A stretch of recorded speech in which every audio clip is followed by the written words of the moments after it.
வணக்கம் friends, welcome to Vidya's cooking channel. இன்றைக்கி உங்களுக்கு நான் வாழைக்காய் வடை ரெசிபி செஞ்சு காமிக்க போகிறேன். ரொம்ப சிம்பிளாக ஈஸியாக வீட்லேயே தயார் பண்ணலாம். இந்த ரெசிபிக்கு தேவையான பொருட்கள் செய்முறை எல்லாமே பார்த்துக்கலாம்.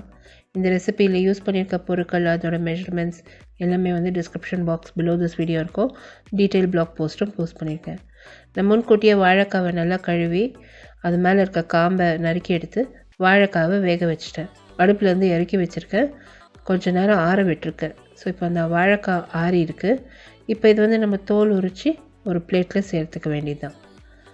அடுத்த பொருட்கள் நான் என்னென்ன ரெடி பண்ணி எடுத்து வச்சுருக்கேன்னு பார்த்தீங்கன்னா, இங்கே பொட்டுக்கடலையை வறுத்து பொடி பண்ணி எடுத்து வச்சுருக்கேன். மசாலா நம்ம தயார் பண்ணணும். ஸோ அதுக்கு தேவையான பொருட்கள் எல்லாம் எடுத்து ரெடி பண்ணி வச்சுருக்கேன். வெங்காயம், இஞ்சி, பூண்டு, பச்சை மிளகா, மெல்லிசா நறுக்கியிருக்க மல்லித்தழை. நம்ம மசாலா பேஸ்ட் ரெடி பண்ணிக்கலாம். இப்போது மிக்ஸி ஜாரில் இஞ்சி, பச்சை மிளகாய், சோம்பு, ஏலக்காய், லவங்கம் சேர்த்துருக்கேன். பட்டையும் கொஞ்சம் சேர்த்துருக்கேன். கொஞ்சமாக புதினா தழை, கொஞ்சமாக மல்லித்தழை சேர்த்து இந்த மசாலாவை கொரப்பாக அரைச்சிக்கணும். தண்ணி சுத்தமாக சேர்த்துக்காதீங்க, கொரப்பாக அரைச்சி எடுத்துக்கோங்க. மசாலா நல்லா அரைஞ்சி இருக்குது, கொரப்பாகவும் இருக்குது. ஸோ இப்போ வாழைக்காவை தோல் உரித்து நம்ம ஒரு பிளேட்லேயோ மிக்சிங் பவுல்லையோ சேர்த்துக்கலாம். ஏன்னா அது நம்ம கையால் மசிக்கணும். ஸோ இப்போ இந்த வாழைக்காவை நீங்கள் முன்கூட்டியே வேக வச்சு குக்கரில் கூட வேக வைக்கலாம். தண்ணியில் கொதிக்கிறதுக்கு உங்களுக்கு தெரியலன்னா நீங்கள் வாழைக்காய் மேலே இருக்க காம்பு எடுத்து குக்கரில் நீங்கள் வேக வைக்கலாம். மீதி காய்கறி எதுனா வேக வைக்கிறதா இருந்தால் அதிலே போட்டு இது வேக வச்சிடலாம். ஸ்டீம் குக் பண்ணலாம். ஸோ நல்லா வெந்துடும். அந்த தண்ணியில் பாருங்கள் எவ்வளோ கருப்பாக வந்திருக்கு. ஸோ வாழைக்காயில் அவ்வளோ அயன் இருக்குது. ரொம்பவே ஒரு ஹெல்த்தியான ஒரு வெஜிடபிள்னு சொல்லலாம் வாழைக்காவை. இது ரெகுலராக சாப்பிட்றது ரொம்ப நல்லது உடம்புக்கு. ஸோ இப்போ பாருங்கள், நான் வாழைக்காவை தட்டில் சேர்த்துருக்கேன். கையில் நல்லா மசிச்சிக்கிறேன், பொடி செஞ்சு மசிச்சிக்கிறேன். இந்த ரெசிபியில் யூஸ் பண்ணியிருக்க பொருட்கள் அதோட மெஷர்மெண்ட்ஸ் டீட்டெயில் பிளாக் போஸ்ட் நான் போஸ்ட் பண்ணியிருக்கேன். Blog link description box below this video இருக்கும். அப்படி இல்லைன்னா நீங்கள் I card above this video நீங்கள் கிளிக் பண்ணிங்கன்னா என்னோடய பிளாகுக்கு டைரெக்ட் ஆகும். பிளாகில் நான் டீட்டெயில்டாக ரெசிபி போஸ்ட் பண்ணியிருக்கேன். முன்கூட்டி என்னென்ன தயார் பண்ணணும்னு சொல்லி பிளாகை பார்த்து நீங்கள் இந்த ரெசிபியை தயார் பண்ணுங்கள். இப்போ வாழைக்காய் நல்லா மசிச்சிருக்கு.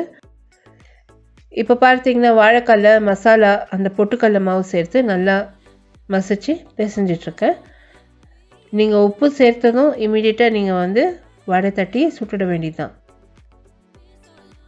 இப்போ இந்த வாழைக்காய் நல்லா மசிச்சிருக்காங்க ஆன மட்டுக்கும். இப்போ பார்த்தீங்கன்னா நான் வெங்காயம் மெல்லிசா நறுக்கி இருக்கிறது, மல்லித்தழை சேர்த்துக்கிறேன். எப்போவுமே நீங்கள் வெங்காயம் சேர்த்திங்கன்னா வடை மாவில் நீங்கள் எவ்வளோ தேவைப்படுதோ அவ்வளோ மட்டும் எடுத்து ஒரு பவுலில் மாதிரி சேர்த்து உப்பு அதுக்கு தகுந்த மாதிரி சேர்த்து கலந்து வடை சுட்டு எடுக்கணும். நீங்கள் எல்லாத்துக்குமே ஒன்றா உப்பு சேர்த்திங்கன்னா அது நீர்க்கும். ஸோ ஒரு மாதிரி வளவலான்னு ஆகிடும். டேஸ்ட்டு வராது அண்ட் கிறிஸ்பினஸும் இருக்காது உங்களுக்கு. ஸோ ஏன்னா வெங்காயம் நீர்த்துட்டே இருக்கும். நீங்கள் வடை வறுக்கும் போது கூட அது நீர்க்கும். ஸோ வெங்காயம் சேர்த்ததும் கலந்து ஒரு பக்கம் எடுத்து வச்சுடுங்க. எவ்வளோ தேவைப்படுதோ அதுக்கு மட்டும் உப்பு சேர்த்து கலந்து வடை தட்டி நீங்கள் சுட வேண்டியது தான். இந்த ரெசிபியின் டீட்டெயில் பார்த்தீங்கன்னா ஃப்ரெண்ட்ஸ் என்னோடய பிளாகில் போஸ்ட் பண்ணியிருக்கேன். பிளாகில் என்னென்னா நீங்கள் முன்கூட்டியே தயார் பண்ணணும்னு நான் போஸ்ட் பண்ணியிருக்கேன். ஸோ பிளாக் விசிட் பண்ணி கண்டிப்பாக இந்த ரெசிபி ட்ரை பண்ணுங்கள். இந்த ரெசிபியில் யூஸ் பண்ணியிருக்க பொருட்கள் அதோட மெஷர்மெண்ட்ஸ் எல்லாமே கூட நான் description box below this video நான் போஸ்ட் பண்ணியிருக்கேன். இந்த வாழைக்காய் வடைக்கு தேவையான பொருட்கள் எல்லாம் நான் வடையில் சேர்த்துருக்கேன். இப்போ அது நல்லா உருண்டை பிடிச்சி தட்டுறதுக்காகதான்னு பார்த்துருக்கேன். எண்ணெயை நல்லா காய வச்சிட்டேன். எண்ணெய் நல்லா காஞ்சதும் எவ்வளோ மாவுக்கு உப்பு தேவைப்படுதோ அதுக்கு தகுந்த மாதிரி நான் உப்பு சேர்த்து கலந்துக்கினேன்.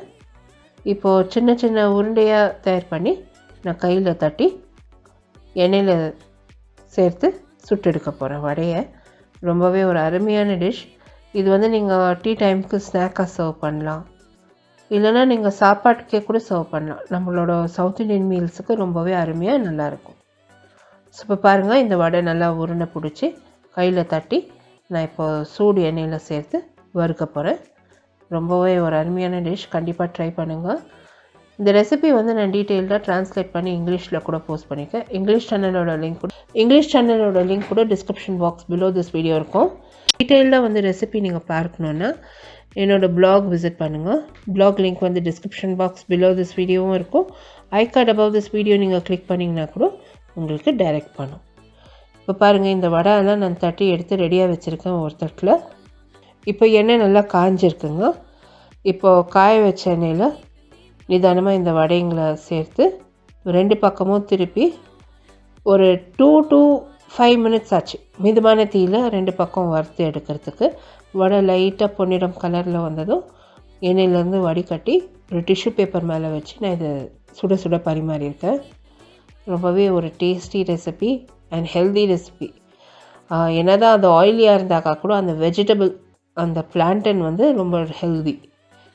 ஸோ ட்ரை பண்ணுங்கள், எல்லாருக்குமே ரொம்ப பிடிக்கும்னு நான் நம்புகிறேன்.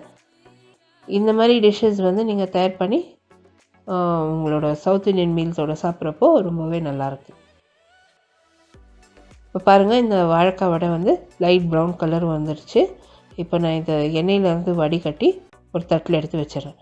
ஸோ எவ்வளோ வடை நீங்கள் சுட்டாலும் அந்த எண்ணெய் வந்து நிறைய சோறாது வடை உள்ள அண்ட் அவ்வளோ டேஸ்டியாக இருக்கும், கிறிஸ்பியாக ரொம்ப நல்லாயிருக்கும். ஸோ என்னோடய மெஷர்மெண்ட் மட்டும் ஃபாலோ பண்ணுங்கள். ஃபாலோ பண்ணி தயார் பண்ணிங்கன்னா ரொம்ப அருமையான வாழைக்காய் வடை வீட்டில் ரெடி ஆகிடும். ஸோ இப்போ பாருங்கள், கோல்டன் ப்ரௌன் கலர் வந்துடுச்சு.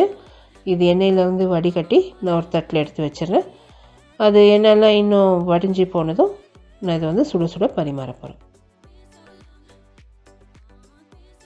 இப்போ 2வது செட்டும் நான் தயார் பண்ண போகிறேங்க. இதே மாதிரி 2வது செட்லேயும் இதே மாதிரி வாழைக்காவை தட்டி அந்த எண்ணெயில் சூடு எண்ணெயில் சேர்த்து நம்ம இதை ஃப்ரை பண்ணி எடுக்க வேண்டியதுதான்.